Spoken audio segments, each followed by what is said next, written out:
my name is Angel Berbarie. I'm a partner at Goranson Bain Ausley. I'm board certified in family law by the Texas Board of Legal Specialization. Today, I'm going to answer the question of how are assets of a business treated? The general rule is that a person's interest in a business is either going to be characterized as community property or separate property. This means that the interest is in the business itself, not the assets of the business. Therefore, the court does not have the authority to go into a business and start carving out assets. This may come as an unwelcome surprise for someone who may have contributed separate property to a community property business.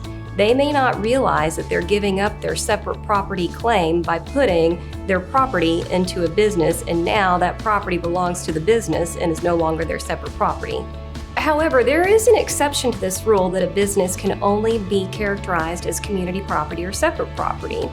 There is a tenet of law called piercing the corporate veil, and this would allow a court to go into a business and divide up the assets if someone can prove to the court that the business is one and the same as the person, and that the person is essentially using the business and assets of the business for their personal use.